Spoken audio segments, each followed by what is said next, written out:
in the sun, you get this beautiful breeze. You don't feel like your body's as hot as it normally is. And then I got back here last night and I'm like, that's a problem. Yeah. It looks painful. It looks painful. It's not good, but it's okay. So I was out by the water. The same water. I don't burn. And that's what people like. I remember going to resorts. Like, I don't think people understand when you burn so easily, like you can't be a sun worshiper. You just can't. Yeah. So for people like me, I call it my shade. I follow the shade. So, I remember going to a resort and all of, the people that I was with were all like lined up in their chairs in the sun, and there's me under the umbrella. And they were always laughing at me. And I'm like, look, this is why. I just can't. And this wasn't that long. No. Like maybe it was less than an hour. Yeah. And then I was in the shade the rest of the time, but that's what I've lived with. And I even worked, I was joking earlier, back in the day, this is bad now because these don't exist anymore. Well, Maybe they do. Oh, they do. So I used to work at a tanning salon. Mm-hmm. Good, really good advertisement. I'd really go there if I wanted a tan. Not good. I actually had to leave. Like, it wasn't like they fired me because I couldn't tan. But they fired you because you couldn't tan. Well, let's get real. Now we can't say it politically. They would be in trouble today. But back then they would say you can't tan. We had a conversation because I was bad for business. Yeah. Because people would come in and remember, like, I get burned and it goes away and I'm white. Like, this is my color. So when you go to a tanning salon, you kind of expect to see someone who is beautiful glow about them, tan, somebody with kind of some color. Yeah, I wasn't exactly good for business. No. But that's okay. It was a learning experience. And it was really the first day we actually really went outside that much, right? Like, it hasn't been the greatest weather this summer. So there's been a couple of days that it's been sunny, but it's been cool. Right? Exactly. So yesterday it was actually sunny and hot, which was a very rare occurrence. And today we're supposed to get a tornado. So, this weather is so crazy. Yeah. I don't get it, but that's okay. We're here. It is morning. Yeah. We're having coffee, whatever color we are. We're going to enjoy the day, whatever weather comes our way. Look at me being very positive. Yeah. Sunshine. Or rain. So on a not a positive note, I was very sad that I'm a big Chelsea Handler fan. And for those of you who follow her, and she's her, for the last year, her and Joe Coy, her boyfriend, were just like, everybody was like so enamored with them because, romance over 40s, and they're like, I don't even know how old she is. And it was just such a great feed. Everybody loved watching her stories. It was so much fun. And then she announced that they split. And it's one of those things that I know it's a celebrity and people are like, well, who cares? But the fact is, like, it made you feel good watching this story, right? Because you're like, oh my God, there's hope for everybody.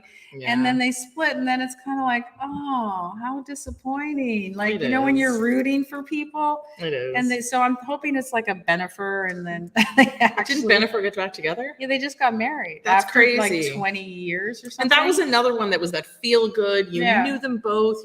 You felt invested. Yeah. You felt invested in the relationship. And then it's like, no, but that's not. Yeah. So it's an interesting thing when you're so, that you don't know them, they're not your friends, but it just makes you feel somehow better. And anyway, that was just my gossipy stuff for the day.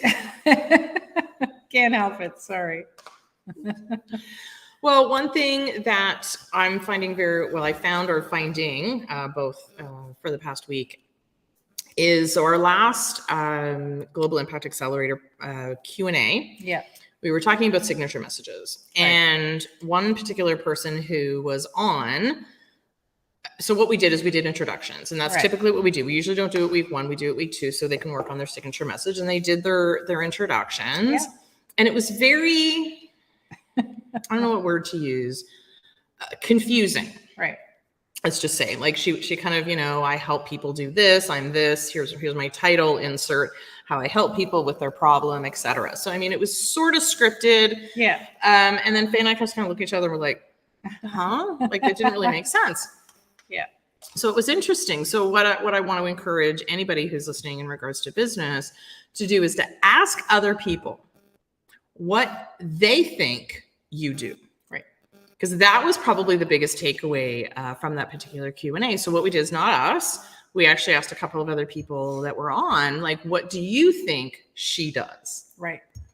And it was nothing like what she thought. Right. And you'll get the real answer. Right. And so it doesn't matter if it's what you want them to say or not, you'll get the real answer. So if everyone thinks you are a, you're a business coach, if everyone thinks you're a business coach, but you're not, you teach on, life coaching, and it's completely different, then you know that your message is incorrect. So you have to fix it so that people will really understand what you do, because it's always different than what you think people think of you. So it's a good thing to do every couple of months, really, and just people that you know or people that you've just met, and just ask them, what do you think I do? Like, what do you think my job is? Rather than you saying, this is what I do.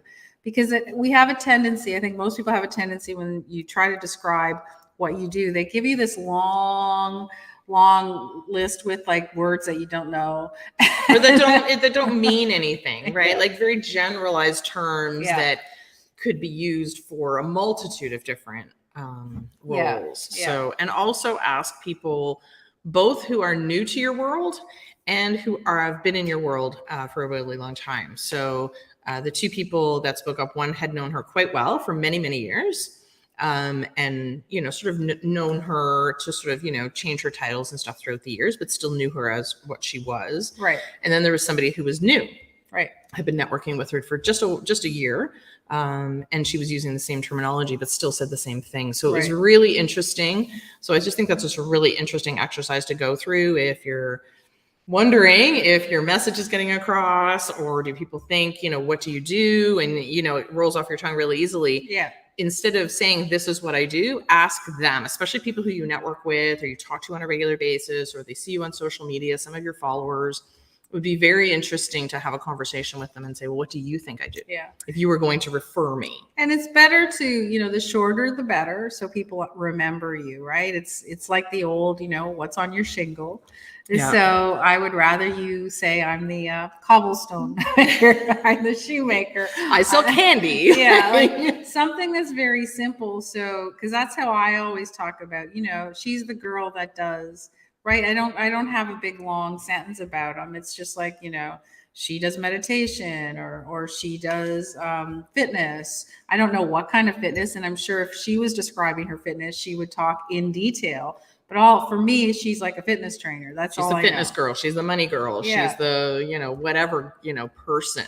So at least it gives you some little like tag that somebody can remember in their brain, because there's so much information out there. So don't spend like, a week trying to figure out a nice little, long-winded message that most people, that's the biggest mistake entrepreneurs make. And so, the difference is when we work with corporate, we work a lot with corporate customers. When we work with corporate, it's real simple. Everybody in corporate knows what they do.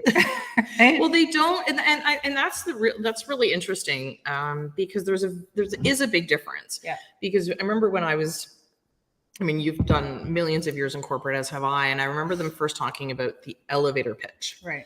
So I remember going through it, and I worked a lot in sales. So it was but it had to be very succinct. It could not be, I hope, la, la, la, la, la, la, la, la, because the person's already off the elevator. So that was literally back then. That was the whole concept of the elevator pitch. You are in the elevator with somebody for literally could be possibly 30 seconds. Are you going to give them enough information so that they understand what you do, enough where they can go, can I have your business card? Because back then we didn't have any sort of connection, electronics, that kind of stuff. Right. So the elevator pitch for them had to be extremely succinct. And then when I moved into the entrepreneurial space and I became an entrepreneur and I was learning more about how to present myself differently, it became very different. And I felt like the entrepreneurs really elongated, to make them feel important. People, that's what you do. I don't know. It was just very, no, it's true. Yeah, it's true. You think that more words somehow are more impressive, and they're not, right? It's like, I can't just come up and say, I'm this. It's, and then I help people and I do this and they're doing, but I guess what I'm finding very fascinating on that world is the words that people use right? It's like, oh, I help people, I don't know, navigate their journey into their 40-year-old life change plan or something like that. Like, I don't even know what that means. And there's no way for someone to remember it. So if you want to be memorable, using a lot of words confuses people. Yeah.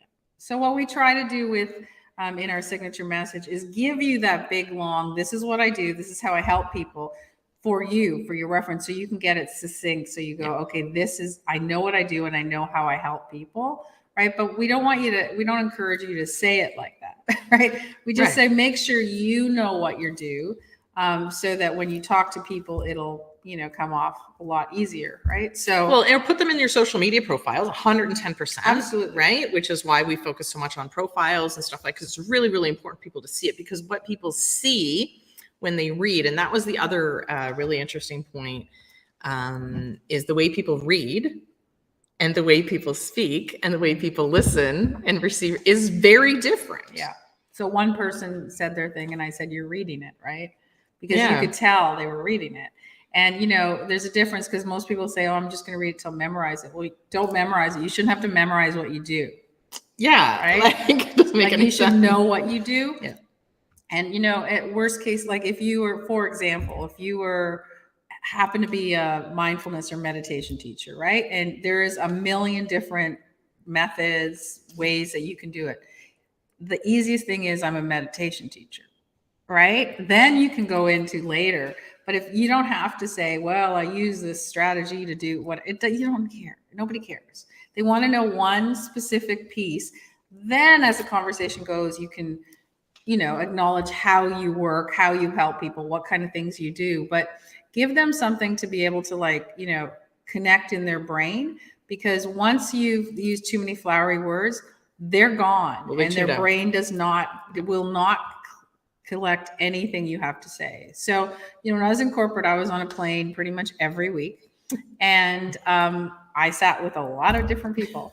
And the first question is always, what do you do? So I used to always just say my company, and I would say I'm in sales, which it was so general. I never told them I ran, franchisees and JVs and corporate stores, because it's out of most people's wheelhouse. But everyone gets sales. Was it really exactly the word that I did? No. But at the end of the day, everything's sales. So they connected my company and they connected me with something of it, right? And that's all I needed. So, as if somebody asked me more questions, then we would get into what I actually did, what my role was, all that stuff. But at least then, down the road, they would connect the name, right? They would say, oh, she works for this company. I think she's in sales. And that was good enough.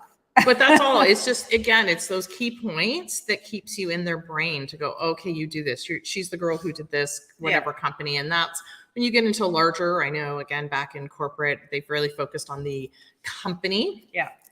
Right. The company identity. Yeah. So this is the company I work for. And again, a lot of sales. So I would say I was sales support. What did that mean? If they asked, I did a whole lot of stuff behind the scenes, but I wasn't the person who was talking to, well, I did talk to customers, but not to sell them. Right. So I couldn't say I was in sales. My title didn't necessarily represent. So that's the other difference. Like titles are such an interesting concept because the title that you have in corporate is not necessarily your job duties or what you do. But it helps somebody understand a parameter. Exactly. And that's all you need, right? Because, titles are titles. Like you can, as an entrepreneur, you can put any title you want on. But in corporate, very different, right? They're very specific. And I know in different companies, you move up, it's like, this is now your title, because within a larger organization, they understand what that means in the whole grand scheme of their company. So it's a very much of an internal conversation, but you're right. Entrepreneurs make up all kinds of different titles. And they make up really crazy large titles, right? It's funny. Like, and so you're like, what is that? So, if you're, and a lot of entrepreneurs on the flip side, they might own their own companies and they don't like to be called president or CEO or like you are. So like, it's okay to call yourself that. If that's your company, it's okay. Like, don't be shy about it. Or founder. A lot of people shy away from founder. And I think that's what I like is that, we bring a lot of corporate speak to entrepreneurs, because a lot of entrepreneurs have never been in the corporate world. Right. So they can't relate and understand how that sort of makes that connection. But yeah, titles are just fascinating. Right. And some people really hold on tight. They're like, I want my title. Yeah. And, you know, I've said it before, my friend and I that we worked for corporate, and, you know, we started in the bottom, started from the bottom, now we're here. And, you know, but we always used to say, you know, we can't wait to get to senior management. Once we got to senior management, our saying was we jumped through burning hoops for this. Like it wasn't all it was cracked up to be. And like for the title, like, because we thought somehow when we got the title, it was like, you know, I don't know, the sun would shine, the birds would sing, and things would be so much easier. It wasn't, you know. It doesn't work like that, sorry. No. So, you know, sometimes you have to like really understand that doesn't mean anything. A title doesn't mean anything. What you do is important. It will help you. A title will help you sort of, if you have a good one, to define what you do. I mean, if you're like a customer service rep, people understand what that is. Exactly. Right? If you are an retail area manager, only people would understand that, or people who understand retail. But then does that matter that outside people don't understand it? No, but I would say, instead of I'm a retail area manager, I would just say I manage stores for X. Right. So people understand that, like, I manage 4 stores, or I oversee 4 stores, as opposed to I'm a district manager, you know, like, just tell them what you do and then they understand. Right. Exactly. You know, if you, like I said, if you're a shoemaker, people pretty much know what you make. You make shoes. And you might be, you know, you might be an artist, and you make artisanal shoes, and you use the finest leathers, and you handcraft them. Awesome. But you have to start with what you do first, and then you say what makes you unique, or what special skills you bring. So it's not that hard, but it was interesting. Out of, you know, the 40 plus people that are going through the session, how many did we have? 3 or 4 actually showed up. I think we had 5 total for this week. This week is, it's just, people are scared to actually come and tell what they do. So the rest of the time they all show up. They're willing to talk about every other one, but this one is so fascinating, and it is the most important one. Like, get your message down, make sure that people understand what you do, so that others can, like, I would show up. I would raise my hand. Like, do people understand this? Whatever. Like, love the feedback, because if all 40 people can understand what you do, that means the hundreds can. But if only 2 or 3 people understand what you do, then that's a problem. So but you're right.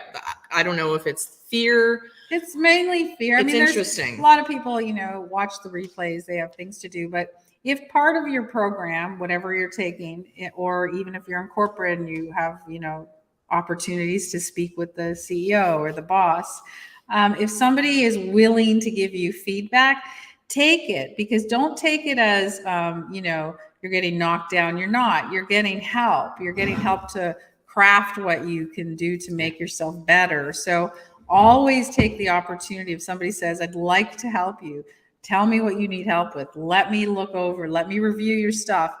Grab that opportunity, because that's when you'll actually be able to change things really, really quickly, right? Whereas you might be going along with you know, saying what you do, you might not hear anyone question you for 6 months. And so for 6 months, you could have, like, you know, in a day changed it so you didn't have to go through that. So imagine going 6 months, nobody knows what you do, and then you're questioning why you have no clients. It's true. Right? Because people don't understand, and the reason they're not questioning and the reason they're not asking is because they don't understand. They don't know what question to ask. They don't know how to ask a follow-up question, because you've said something very confusing right off the start.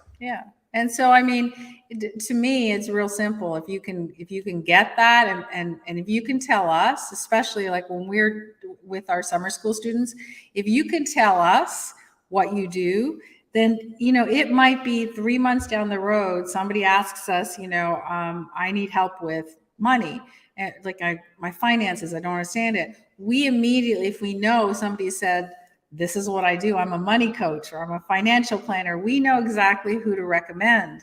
But if you haven't said it that succinctly, And if you've given us too much, if you say, I'm a financial planner, but I really only focus on this and this and this, we don't hear the rest. No.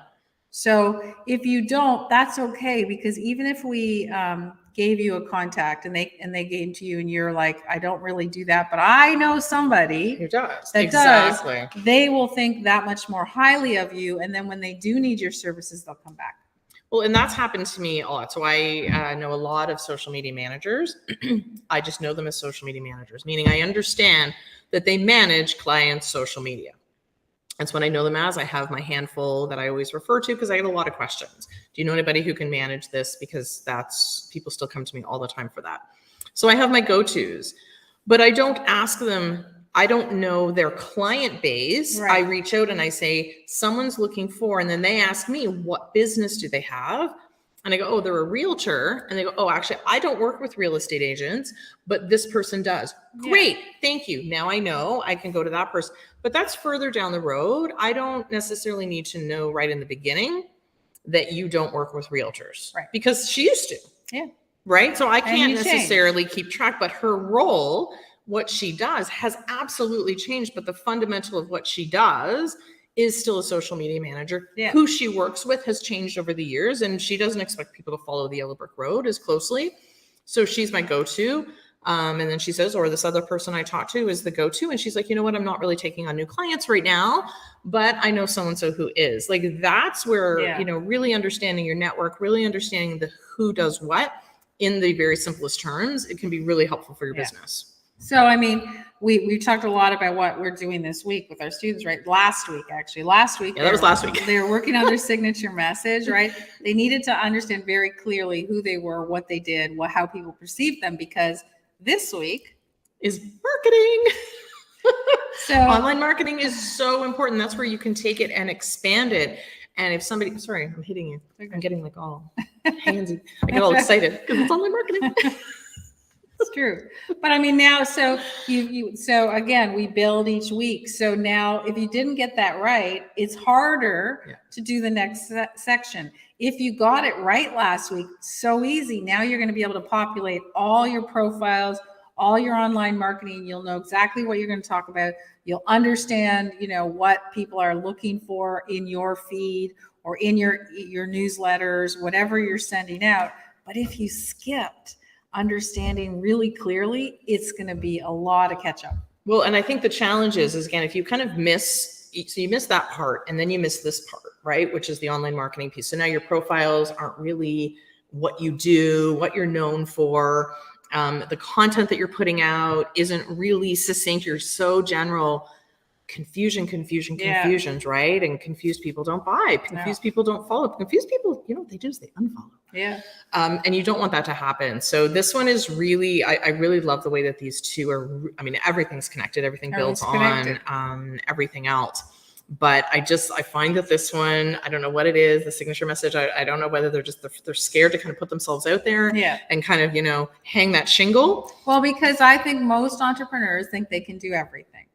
Right. The biggest problem is they don't even, they're afraid to say niche out because they're like, well, what if somebody wants me to do something else? I can do that too. And they're so broad that they get no customers. So if that's you, that's probably what your issue is. If you don't have clients, people don't really understand what you can do for them. So if you at least, get it crystal clear, you can move on to the online marketing. You can put your stuff out there. They know. And then the next one that's coming up is speaking.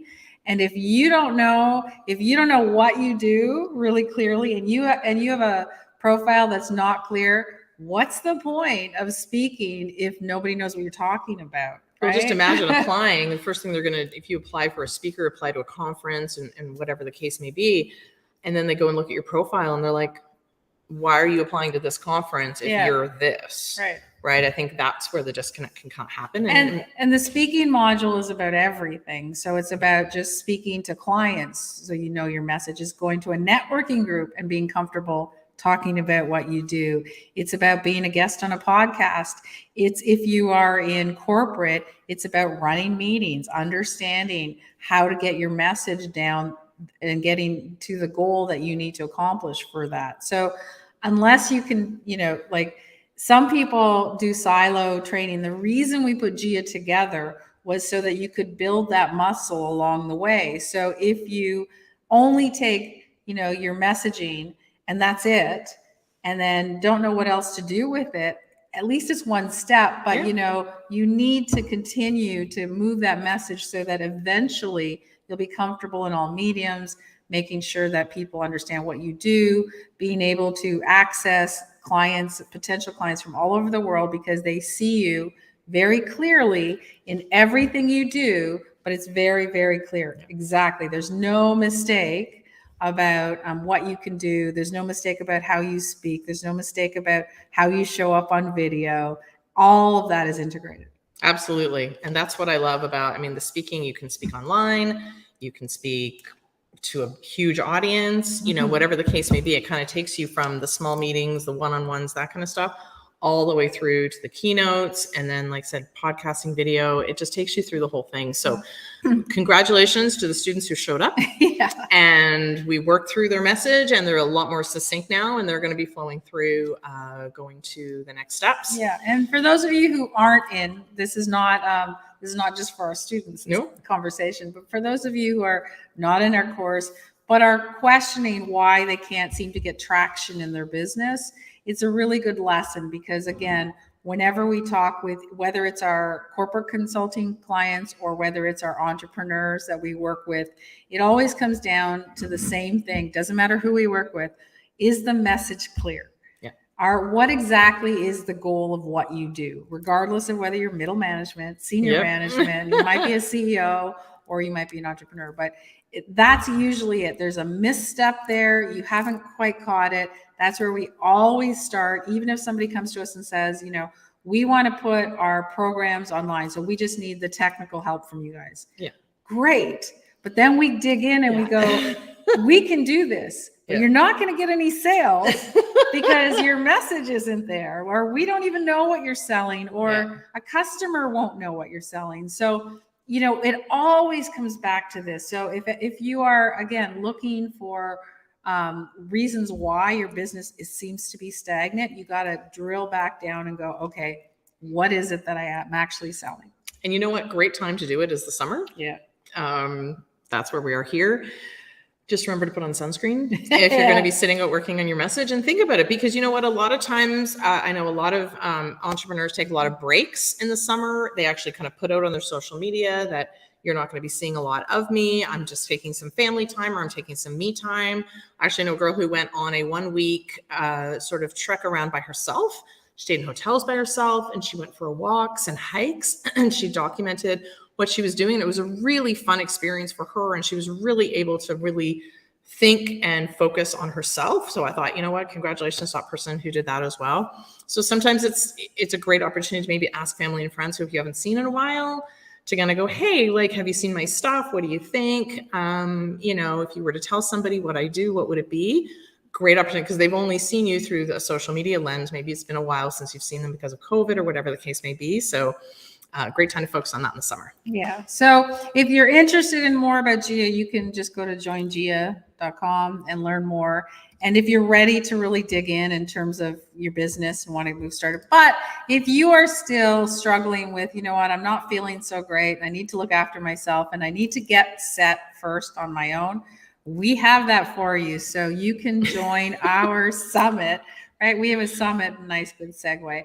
We have a summit coming up August 22nd, and we have 35 plus instructors that will take you through immersive workshops, and it's all free, and it will reground you. It'll reset you. You'll be so excited about moving forward in anything, whether it's your business or your life. And that is, you can get that at forest17.co.